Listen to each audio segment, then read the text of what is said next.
Hi everybody, I'm a little nervous, so please bear with me as I sort of stumble my way through this story. I've never told this story in public, so you guys are the first to hear the story. Now, most of my friends now who know me here in 2018, it's pretty public knowledge that I am a socially conservative, economic libertarian who supports the military but doesn't want to do nation building. I guess that's where I am politically. I am not registered in any party. I have never campaigned for any candidate. I'm very politically active and informed, but registered independent. That's kind of where I am. And for my friends who know me in this way, most of them have no idea how radical and wacky I was as a young adult. And I guess I wanted to talk about how young people get sucked into really radical ideology and what shook me out of it. So for me, my story, it began for me basically in my childhood because I grew up in very extreme poverty. My parents were pretty much the epitome of white trash. And I'm not saying that in a condemning kind of way at all. They know this, they were doing the best they could, it just was what it was. But we were in pretty extreme poverty. And for me as a child, living in that world, I was bullied quite a bit. I really didn't have any friends. And judging from the grown-ups in my family, I didn't have a whole lot to look forward to. So I wanted something better. And I was searching for kind of a way to get out of that ditch. And when you live in that environment, the only political, social option there is the Democrat Party. When I was young, it was made clear to me in no uncertain terms. The Republican Party is a private club for millionaires, and they made their fortune by unscrupulous means. Just period. We didn't know any Republicans, never met a millionaire in our life, but we were quite sure that all of them were unscrupulous and they had their own private club. So, for me to get involved in any kind of social justice or whatever, I was nudged to the left by default. So you start down this road wanting happiness and love and fairness and for everybody to be happy and have enough food. That's why you start down the road. But somewhere in the process, it starts getting ugly. And usually what happens is you begin wanting tolerance, wanting inclusion.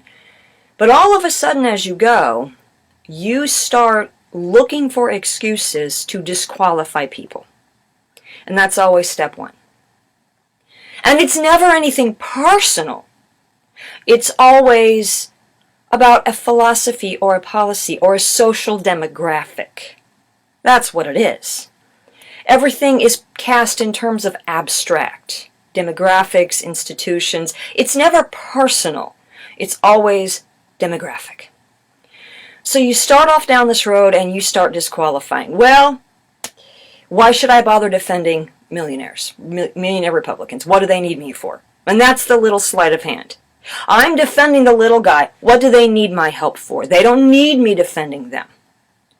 You know, they're getting along without me. They don't care about me. I'm never going to meet them. They're never going to notice if I hate them or not. So what difference does it make? So they're disqualified. I'm on a social justice campaign for everyone but them. And then you start moving a little further. And then you say, oh, you know, I'm going to disqualify those successful people with a nuclear family. You know, they're disqualified because they don't understand what the struggle is. And they're probably all just cheating on their spouses and hypocrites anyways. And they don't need my help. So they'll never notice if I hate them. So they're disqualified. And then you go down a little further, and then you pick off someone else, and then you pick off someone else.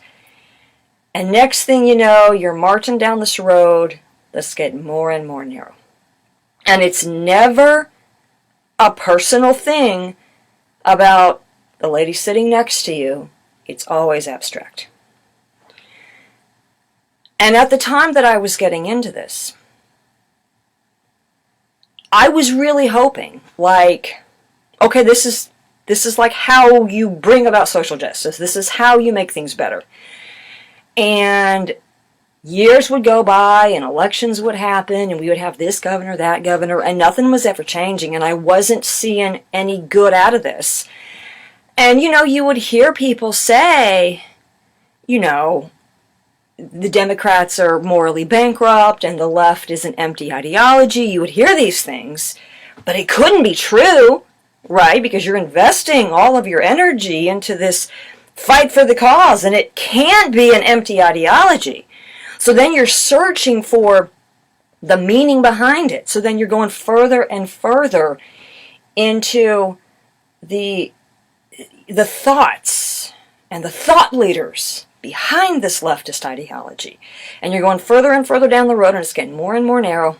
So then, by the time that I was in high school, I hooked up with this whole group of friends who were really far left. I mean, we were doing some pretty radical stuff. We actually had a copy of the Anarchist Cookbook. I'm not kidding. I remember writing papers in school in defense of domestic terrorism. My friends, and I mean, they dabbled in witchcraft, they dabbled in sexual perversion, experimenting, they dabbled in reading nihilistic philosophers. I mean, this was the world that I lived in pretty much day in and day out. Like, those were my friends. That was my social scene. I actually remember being in high school and starting a petition against my high school newspaper because I thought it had a Christian bias. I seriously did. I remember doing that. That's just kind of a few examples of the world that I was living in. And you're going down this road and you're just bypassing everything that is common sense, everything that is rational, everything that makes society stay together. And I didn't even realize that I was being systemically divorced from the normal human experience. That's what it is. That's what leftist ideology is. It is a process of divorcing you from the normal human experience. And it is done through the guise of, first of all, divorcing you from the people sitting next to you and getting your attention on some kind of abstract machination. And the end result where this is going is that you will burn every bridge, you will run out of options, and you will be totally alone. That's the end result. That's where it goes. But nobody tells you that when you're walking down the road. And I actually remember, there were several times when there was this moment of divine intervention, when something would happen to shake me, like something dramatic would happen, and this door would be kicked open for someone to talk sense into me. And every time that happened, there was always a conservative, Republican, religious sort of person who was right there, like this golden opportunity fell in their lap to talk to me. And just when they had me on the ropes, they dropped the ball. They gave up, they backed off. Maybe they thought that their job was in jeopardy. Maybe they were afraid of retribution. I don't know what it was. But more than once, when I was going down that road, there was some kind of supernatural effort to stop me. And the Judeo-Christian conservative people who had chances to get through to me consistently missed it. Not because they were nasty, but because they were always guarded and quiet and almost unwilling to defend the Bible. They would come right up to that edge, and then I guess they were afraid that I would be offended or whatever, and just when I was on the ropes, they would stop. And I definitely want to encourage conservative Republicans out there listening.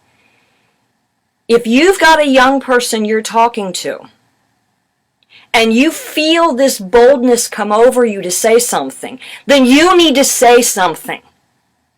Because you never know when that young person could be being bullied or could be depressed, and leftist ideology might be their coping mechanism, and you never know when you are in the midst of a moment when you can talk sense into them. So if you're in that situation and you feel this boldness coming up to you and you feel like you've got them on the ropes, you need to be bold and you need to launch into a impassioned defense of Judeo-Christian philosophy. I'm telling you, you need to. Because I'm looking back on my life and I'm realizing if those people had been as bold as what the leftists are, because the leftists are Johnny on the spot with an answer. And they don't stop. They're on it. And if some of those people in my life on the right, if they had been that audacious, they could have taken me to the mat. But they blinked. So I was going further and further down this road, getting more and more radical. And all of my friends were doing that. And this carried on until I was my senior year of high school. And I actually remember, I graduated high school in 1998, but I remember when Columbine happened in 1999, I was not surprised because I understood that whole scene. To those of us who had that experience, Columbine was completely understandable. And there's a lot of young people right now who are getting sucked down that same path. Now, thank God for me that I never went so far as shooting up a school, but I wasn't too far off. So I really thought, by the time that I reached high school, senior high, I really thought, like, this world sucks, there's nothing to look forward to, everybody's wrong, everybody hates me, and I was alone, because that's what it does to you, you end up alone. And the biggest thing that I remember feeling was darkness. By the time that I made it to my high school senior year, I had already survived 2 suicide attempts. That's true. The second one was actually bad enough that I missed school for a week. And I kept going down this road thinking like, I got into this for social justice. Any day now, it'll get better. I'm going to find something real. I have to find something real at the end of this road. And I never did. And when I graduated high school, I was literally at the point, I thought I was losing my mind. And something had to change. And finally, again, I was given another challenge to read the Bible. And this time, I didn't have anything to lose. I said I'll give it a try. Now, I don't want to make this video religious, so I don't want to get sidetracked with my journey to becoming a Christian. If anybody wants to know that story, I'll be happy to tell it later. But the Bible was my gateway into a political change.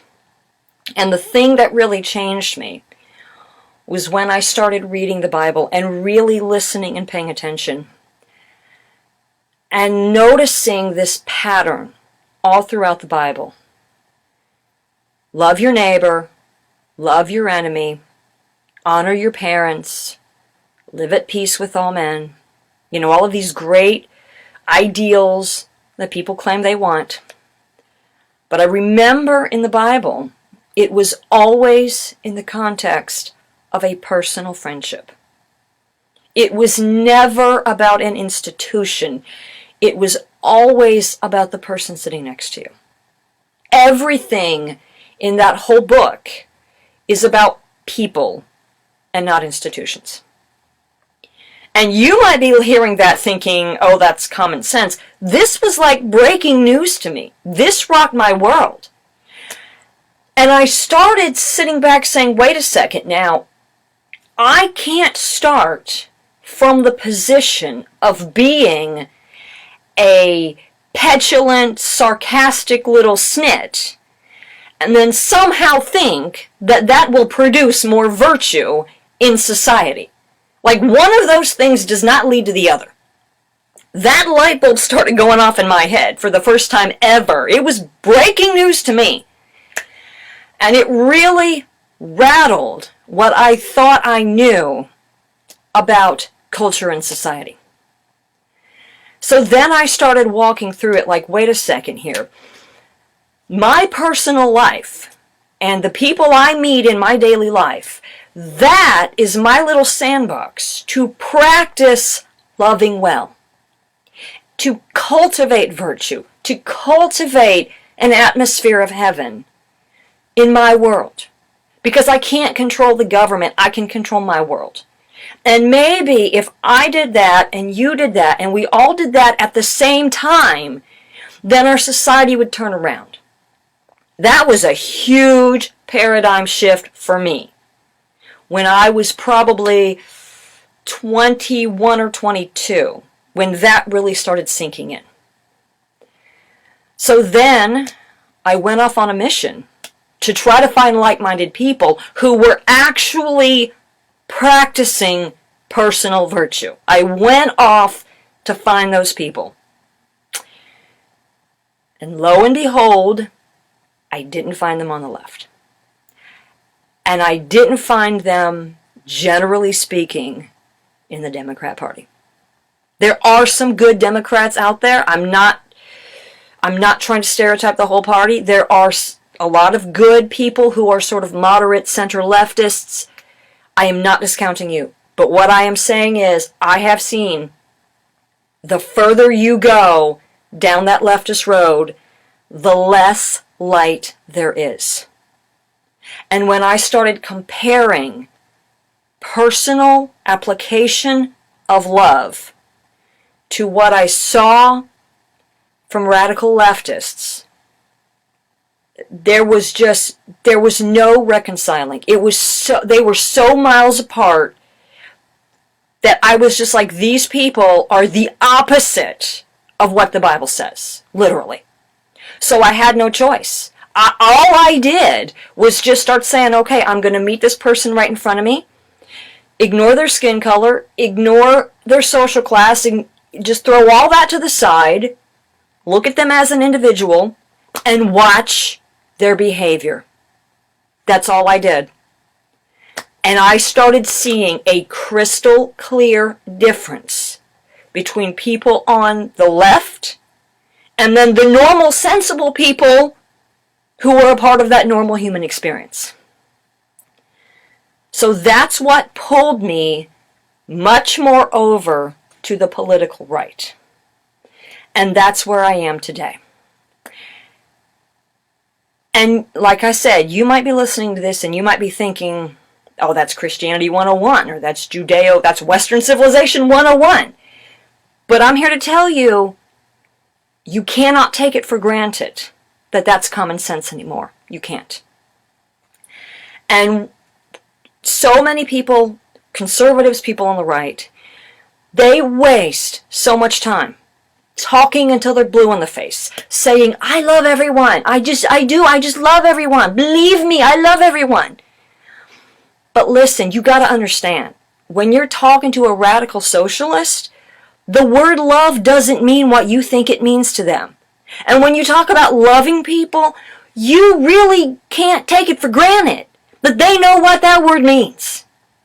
And the whole time I was searching for something real, I never heard a good articulation of that difference. I heard, talking about God's love. I heard those things bandied about. I heard the gospel bandied about. But I never had it hit home for me. So I'm here to sort of encourage other people. If you've got a young person in your life, or you know a young person, or you encounter a young person who seems to be brainwashed by leftist ideology, first of all, you need to feel sorry for them, because it really is brainwashing. And second of all, you got to strip it all the way down to the basics. Don't take it for granted that you're using the same dictionary, because you're not. Really think hard about what you believe, the underpinnings of what you believe, the underpinnings of Western civilization. You got to come back down to that level, and you need to articulate a defense of Western civilization. That's what you need to do. And if you do that consistently, boldly, not being afraid of offending them, if you go in assuming that what you believe is offensive, that's a defeatist mentality. Don't go in there being on guard, saying, well, I know you won't believe me, but this is what I believe. You've already defeated yourself. Be bold. Be proud of yourself. And start coming up with an argument that's better than an apology. And I am here to encourage you that if you do that, you can start making a difference in more young people's lives.